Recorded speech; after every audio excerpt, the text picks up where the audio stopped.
it was his thigh that got the main bulk of it, but his knee just totally jerked back in a really, really awkward position. So whether it be deliberate or not, that's probably a question we can't answer, but definitely reckless. And I think possibly what annoyed me even most was the fact he had the cheek to even go up to him and try and apologise.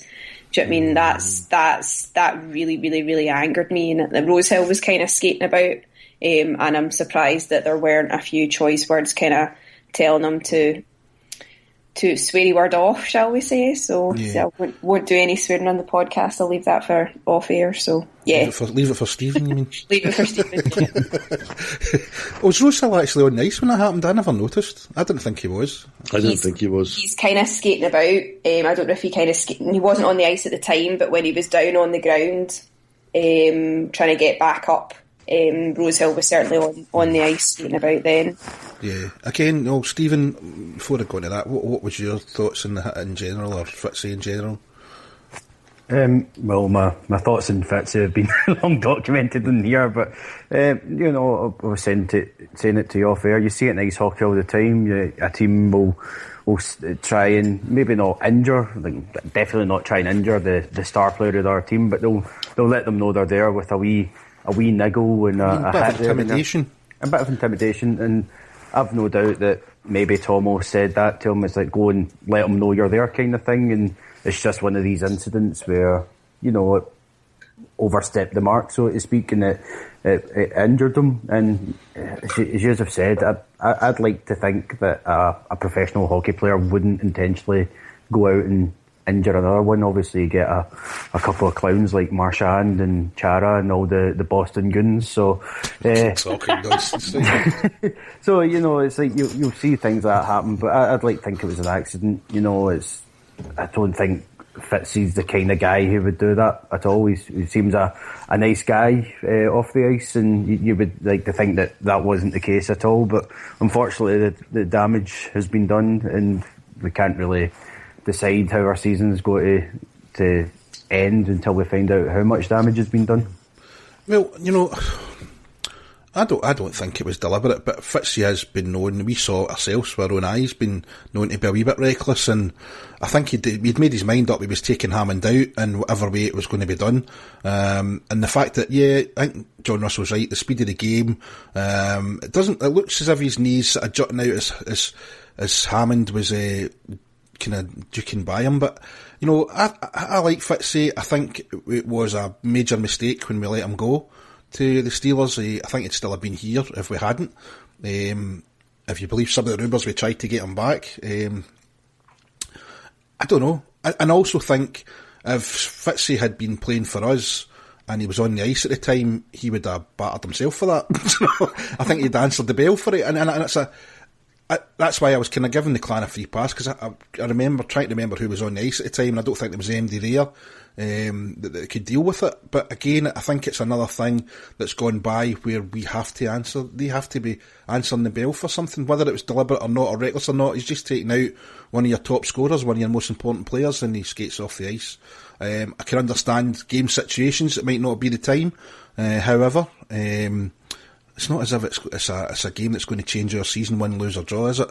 And again, it's another situation this season where, I like blue collar hockey. The Steelers kind of verge on that. They're good team. They've got skilled players, but they kind of verge on the between blue collar and just downright dirty.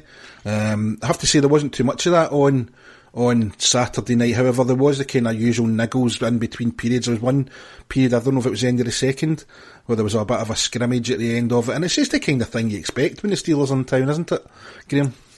Yeah, I mean, they want to win the game, and we've seen in the past how a Paul Thompson team can be sometimes, especially when they're up against it or in danger of not winning. And we all remember the Paul Thompson tapping the shoulder with Derek Campbell when he was coach of the Blaze. And unfortunately, when you see that memory sticks with you, and that's why thoughts like that do come into your mind when you see one of your best players get hobbled by a Steelers player. But as I say, maybe that's extremely unfair. But yeah, I like games against Sheffield. I mean, I think they're a true test for us as a club. I know we haven't done that well, but I always like Sheffield games. Nobody likes Sheffield. Let's face it, and for various reasons. For various reasons, absolutely.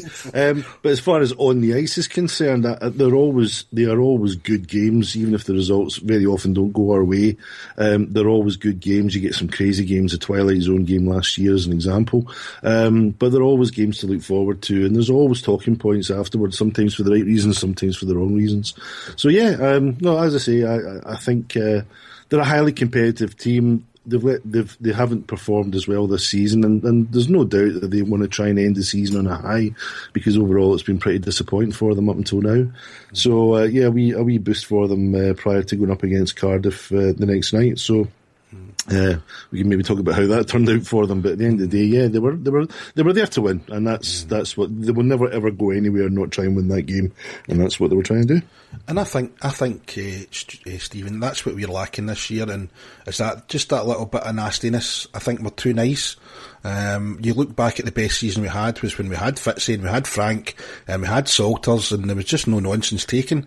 And you could argue, some people might argue that's what cost us the league, but at the end of the day, I don't think we'd have been up there without that little bit of nastiness. What do you think? Well, Fife and Edinburgh fans will disagree that there's no nastiness in this team. That's the reputation we've got going back to that season. Well, we haven't as Clan fans, we haven't seen it since, have we? Cowick going for style, Rosehill, Leather and Isaacs, was it? And Rice, I don't know. It's a strange one, because I don't want to go back to idiotic penalties costing us again, like Frank in the playoff quarter-final was the one that immediately springs to mind.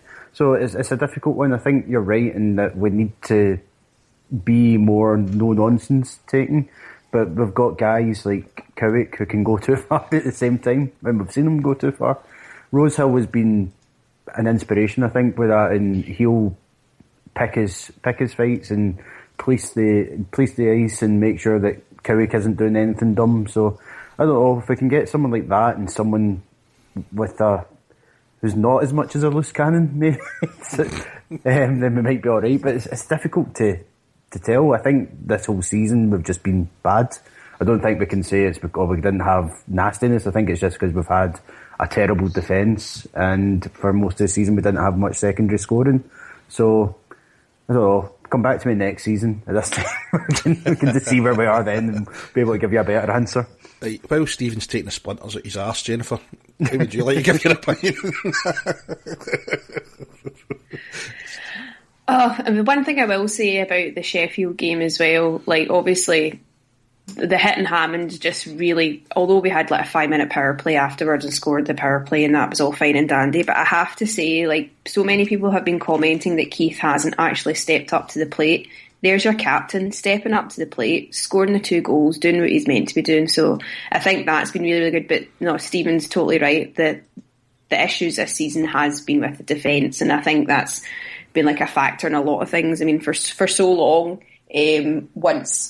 for so long when we weren't scoring, we were all saying it was the forwards, but the forwards have been absolutely fine. The defence is ridiculous. Finner's running 5 D-men for a reason, because there isn't the full quota there to basically put the 6 D-men out that are actually going to stop the goals from coming in. Zeke has been hot and cold as well, and obviously Gary Russell's had to play quite a lot, so we've not really had any consistency at the back. So it's just been, all in all, an average season. I wouldn't say a bad season. It's been bad in comparison to the last couple of years because we have kind of overachieved, but it's just been distinctly average. Yeah.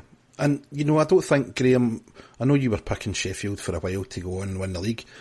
When you actually look at the games we've played them this year, the first game was a 5-3 game, and I think that was a bit of a travesty of refereeing, to be honest. I'm not saying they would have won without the refereeing decisions in that game. Then it was a 2-1 loss at home, which was a very close game, a 3-2 win in overtime down in Ice Sheffield, and again 3-2 there.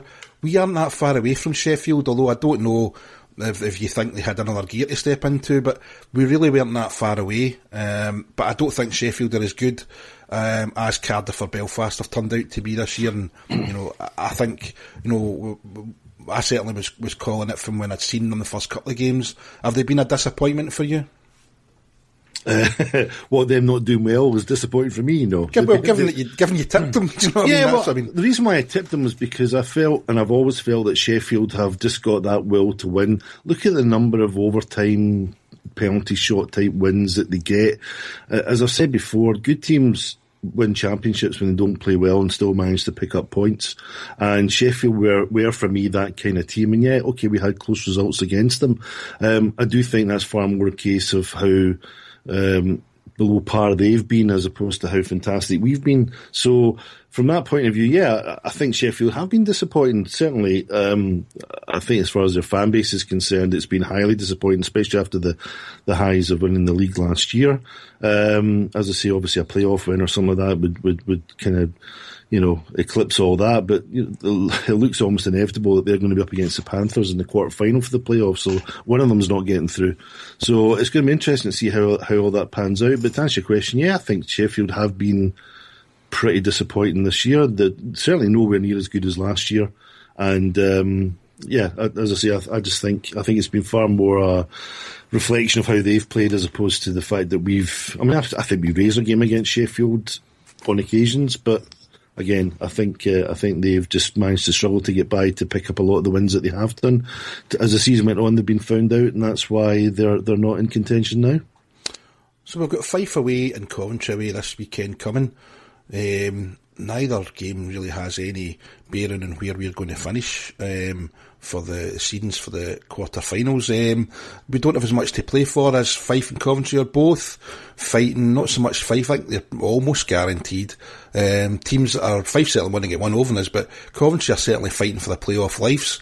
The last thing you want to do is play 75% and pick up more injuries. What do you think? Do you think we're going to do something this weekend against these teams, Stephen? What are you looking for points-wise? I don't care as long as we beat Coventry. Yeah, I want to beat Coventry. I really don't want them to make the playoffs because they're a joke. Like, they're a complete joke of a team. Just scrambling every year to make the last playoff space. And for a team that was one, like, if not the big team about 10 years ago, say, they've just fallen from grace so badly. And I don't know. I know Jen has a thing against Danny Stewart, but he's insignificant to me, so I don't really care about him. But I would love to see Storm and Dundee make up the last two places, and for that we need to beat Coventry, I think, to give them a chance. But yeah, I think 2 points, but I don't care about points as long as there's no injuries. Honestly, if we can just get out injury free, I'll be happy to take 0 points on that basis. I absolutely think that's the main thing for us going into the weekend, is to pick up no injuries. I'd love to beat Coventry. Never like losing to Fife, but to be honest with you, if we lost to Fife on Saturday night, it would not be the end of the world. Far more important to me. I'd swap the win in Fife for a win in Coventry. Jennifer? I think I'm the same. I'd rather see the points come from Coventry than Fife, and we've kind of had Fife's number all season, so I wouldn't be surprised if this is them, the very, very last game of the season, that we possibly might see them, that they might claw the points from us, which is fine. We've totally thrashed them this whole season, so losing one game to them isn't really going to be too much, but it would be nice to see the win against Coventry, just to kind of show that we can actually get some points off some Erhardt teams, because we've really not done very well with that at all. And as Stephen's already said, I would rather see Manchester Storm and Dundee get in the last two places, just because I prefer those teams, and I'd rather we were up against those teams. Yep, I agree with you. Graham? Same. I can't disagree with any of that. I'd rather take 4 points, obviously, because as I always do. Yeah. And as you say, it's always nice to beat Fife. But at the end of the day, if they're going to beat us, then fine. Let it be a meaningless one from that point of view. I think they have qualified for the playoffs now. Have they now? I think that was confirmed last night. So yeah, it's a pretty much a dead rubber from that point of view. But yeah. Like everybody says, I'd much rather see Storm and Dundee get into the playoffs, and Coventry can go and play golf early. So yeah, that would do me.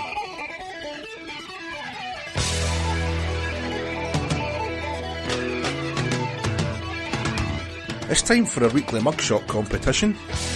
As usual, we will put a picture of a current or former clan player on Twitter. If you can identify that player, reply using the hashtag mugshot for a chance to win a limited edition Purple Army podcast mug.